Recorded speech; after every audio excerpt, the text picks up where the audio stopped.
I'm Marcy Wells, and this is one of my near death experiences. In September of 2024, I had an experience that brought me face to face with the benevolence of God and the cruelty of death, two sides of the same coin. At the time, I was bedridden due to an unsuccessful medical procedure, a host of systemic healthcare hindrances, and what seemed like a daily battle with an unseen force who was determined to take my life, or worse. I had lost an excessive amount of weight and was down to 90 pounds. At my height, I devolved from waif to wraith real quick. I had been feeling very weak, which was not uncommon, and I was hoping rest would heal me. But something felt off about this particular episode.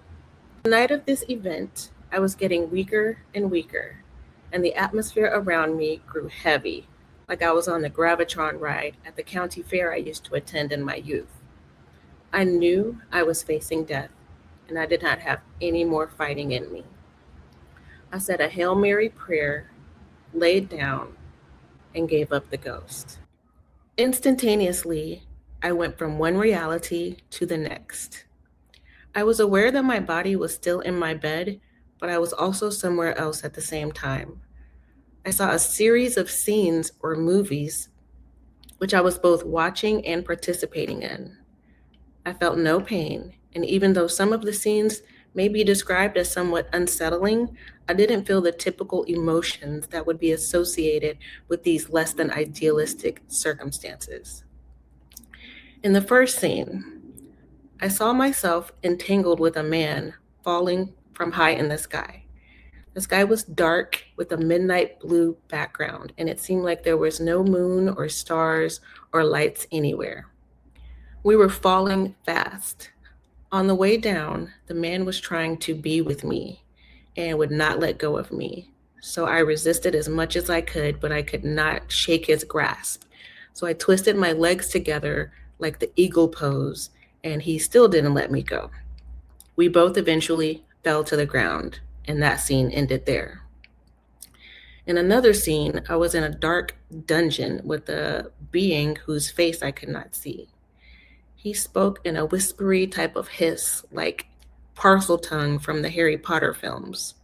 And he asked me, "Why are you so loud?"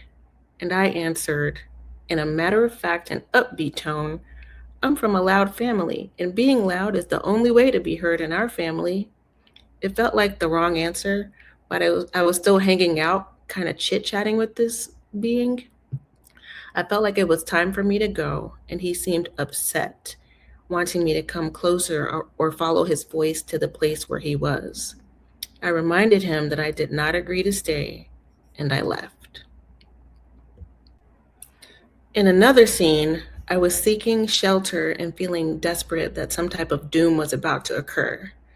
I went to the house of a man that I thought was my friend and I thought would give me shelter. And I asked him to help me out. I was like, "Can you give me shelter? It's about to go down out here." And he came outside acting brand new, shut the door behind him, and said that he had his family inside and could not help me. Two of his friends were with him, and it's as if they were also making sure I did not go into the house. I told him there was someone with him who he couldn't trust. And he said, "Is there a devil among us?" I nodded. He still didn't let me in, though. Next, me and someone who I did not see were in the air over the man's house, which now looked like a place of worship, and it was fully engulfed in flames. We kept ascending, and the fire grew larger, and I just watched the flames from the window as the aircraft rose higher and higher from that location. In the next scene, I was in a place filled with white light and people preparing for a war. I was there with 6 other women who, in that place, I knew to be my sisters, and we all had wings and we were all in the sky getting ready for this battle.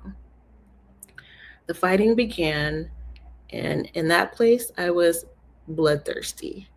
I beheaded some people on behalf of my God for tribute. And at one point, I said, "That's for what you did to my mama." Ultimately, in that battle, I fell. and disappeared and got lost. During this entire experience, I intermittently felt my physical body writhing around like I was having a slow motion seizure or convulsions of some type. I could feel a presence there with me for sure. I know with certainty that I was not alone. And eventually I woke up. I was told to eat telepathically by the presence that was still in the room with me.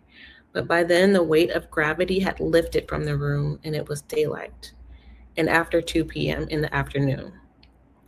I got a phone call that I was late to an appointment that was scheduled for later in the week. But to my surprise, 4 days had gone by. What happened next changed my perspective on everything I have been taught to believe. What happened next showed me the truth about God and love. What happened next was a miracle. I got up from my bed and walked for the first time in 4 years. And today, I'm speaking about it in public for the first time.